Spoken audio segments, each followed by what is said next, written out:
Most bands you've ever loved have had a graveyard of former members. You know, guys who showed up, paid their dues, maybe even built the thing from the ground up, and then left, or they got fired, or they just ran out of options. And then somehow, somewhere else, they hit the big time. And that's what this video is about. Not about the bands that made it, the bands that made the people who made it. So we're talking about major label acts, signed deals, real budgets, actual releases that burned down before their best musicians could reach their potential. And when those musicians finally landed in the right situation, the results were frequently big time. And we're counting down 6 bands, so let's get into it. Number 6, Girl, Jet Records, 1979. This was Don Arden's label, and if you know anything about how Don Arden operated, you already understand part of the reason why that Girl never broke through. These guys, they had the look, they had the chops, they were doing something interesting. They were blending glam rock with the energy coming out of the new wave of British heavy metal. And they had a genuine following in the UK and Japan, but America never happened, never embraced them. The label infrastructure at Jet Records really wasn't there, and Arden's operation was notorious for dysfunction. What Girl really turned out to be was a finishing school for the hard rock explosion that was about to hit before the Sunset Strip era even existed. Phil Collen got the call in the summer of 1982 when Def Leppard needed to replace Pete Willis during the Pyromania sessions. Willis's drinking had gotten bad enough that producer Mutt Lange simply couldn't work around it anymore. So Phil Collen came in, he locked in immediately, and that album sold 10 million copies in the United States alone. He went on to be one of the main songwriters on the Hysteria record that sold over 20 million copies worldwide, and he's been in Def Leppard for over 40 years now. Girl was the warm-up act. Now, Phil Lewis, who was the band's vocalist in Girl, he eventually relocated to LA and became the frontman of the band LA Guns.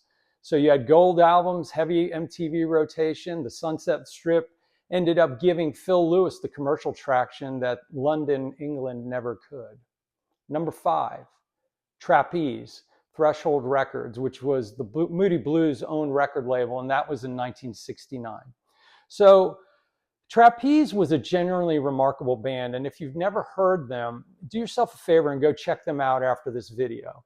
They were funk-infused British hard rock. They were a power trio. They had a huge Texas cult following that was almost inexplicably devoted and zero mainstream commercial breakthrough to show for any of it. They were definitely ahead of their time in ways that still sound a little disorienting today, and the poaching of that band started almost immediately. Glenn Hughes left in 1973 to replace Roger Glover in Deep Purple. At that point, Purple was one of the biggest rock bands on the planet. And what he brought to Deep Purple was a funk and soul dimension that they simply hadn't had before. His voice, his bass playing, his stage presence, it pushed the band into genuinely new sonic territory across the Burn and Stormbringer albums. Now, he's had an extraordinary solo career in the decades since, and he's rightly considered one of the greatest vocalists in rock history. And obviously, he's a great bassist as well. So Trapeze built that. Deep Purple harvested it and paid off for Glenn Hughes in spades. Now, the other member of Trapeze that went on to big things was Dave Holland. Now, he stayed longer in that band than Hughes did, but he eventually left and he joined Judas Priest in 1979. Now, that timing was almost perfect. He landed in a drum seat that was just as Priest was moving into the most commercially dominant phase of their entire career. British Steel came out in 1980, Screaming for Vengeance in 1982, Defenders of the Faith in 1984. You get the picture. He was behind the kit on the records that defined what heavy metal sounded like to an entire generation. And that arc started in a band that couldn't get arrested outside of a few Texas markets. In addition to those two guys, guitarist Mel Galley spent a couple of years in Whitesnake starting in 1982, although he was gone before the band broke big in the United States. Number 4, The Runaways, Mercury Records, 1975. So Kim Fowley's great social experiment was the Runaways. They were an all-teenage, all-female hard rock band at a moment when the American music industry had absolutely no framework for what to do with them. They were marketed as a novelty act by a manager who was Kim Fowley, who was more interested in the concept than in the careers. The mainstream US press dismissed them as kind of a bubblegum act, but they were massive in Japan. And then again, who wasn't? The internal pressure, the exploitation, the dysfunction, it made the band nearly impossible to sustain. They were gone by 1979. But out of that wreckage came the two defining female figures in rock music. You had Joan Jett, who formed the Blackhearts and co-founded Blackheart Records with her manager, Kenny Laguna. And when major labels wanted nothing to do with her, and we're talking dozens of rejections before she stopped counting, she put out I Love Rock and Roll herself on the Boardwalk Records licensed and distributed labels, and the title single spent 7 weeks at #1. And Joan Jett became one of the most recognizable figures in rock music, not just as a female, just overall. And she didn't get there because the industry believed in her. She got there by going around the industry entirely. Now, the other member that went on to bigger and better things was Lita Ford. She went solo and leaned hard into the hard rock and metal lane. And by 1988, the album Lita had gone platinum on the back of Kiss Me Deadly and a duet with Ozzy Osbourne called Close My Eyes Forever that cracked the top 10. Sharon Osbourne managed Lita Ford through that run. 2 former Runaways, 2 distinct trajectories, and 2 genuine commercial arrivals. Number 3, Montrose, Warner Brothers Records, 1973. So Ronnie Montrose assembled one of the first true American hard rock bands, and that self-titled debut is still considered a foundational document of the genre. It was heavy and riff-driven. It was ahead of the commercial curve. But here was the problem. Ronnie ran the band like basically he was the king, because his name was on the band's records. And the personality and the other end of that tension was lead singer Sammy Hagar. Now, Hagar was fired after the second album, not quit, he was fired. And he spent the next decade obviously building a substantial solo career, a real touring circuit, a genuine following, and successful enough to become a household name entirely on his own terms. Just think, I Can't Drive 55, everyone knew that. And then David Lee Roth left Van Halen in 1985, and as we all know, Sammy got the call. And what followed was 4 consecutive #1 albums, 5150, OU 812, For Unlawful Carnal Knowledge and Balance. And that band fired Sammy Hagar inadvertently, and it set in motion one of the most commercially dominant runs in the history of hard rock. And then also from Montrose, there's Denny Carmassi behind the drum kit. And he's a name that deserves a little bit more recognition than he actually gets. Because after Montrose, he eventually landed with Heart during their mid-'80s commercial comeback. The Heart album in 1985, Bad Animals, Brigade, multi-platinum records, MTV dominance, sold-out arena tours, and he later also recorded with David Coverdale for Whitesnake's Restless Heart album in 1997.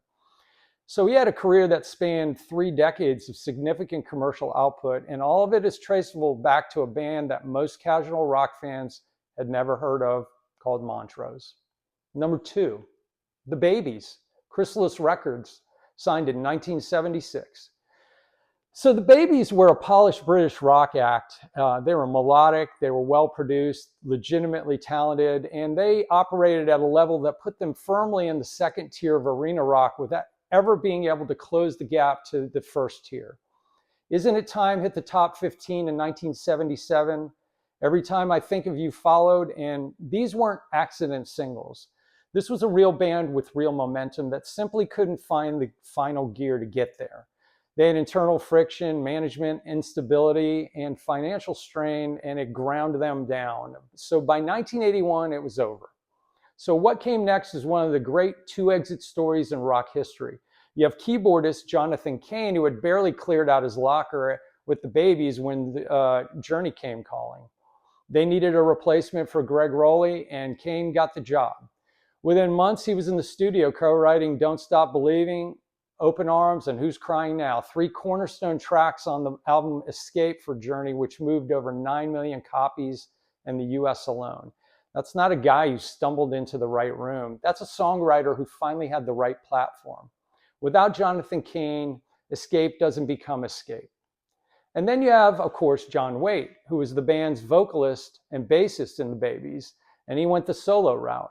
3 years later, in 1984, he had the #1 single in the country with Missing You, and then he reunited with Cain in the band Bad English in 1988, and they scored another #1 song with When I See You Smile. So you had two men from the same dissolved band, two #1 singles in the same decade. That doesn't happen by coincidence. It happens because the talent was always there waiting for a situation worthy of it. And now we're at #1. #1 is Quiet Riot. Now we're talking the original version of Quiet Riot from the 70s. And this one needs a little bit more context because most people know the Quiet Riot from 1983. You know, the version that put out the Mental Health album that hit #1 on the Billboard Top 200 album chart, which was the first heavy metal album to ever do that. Now that band was real.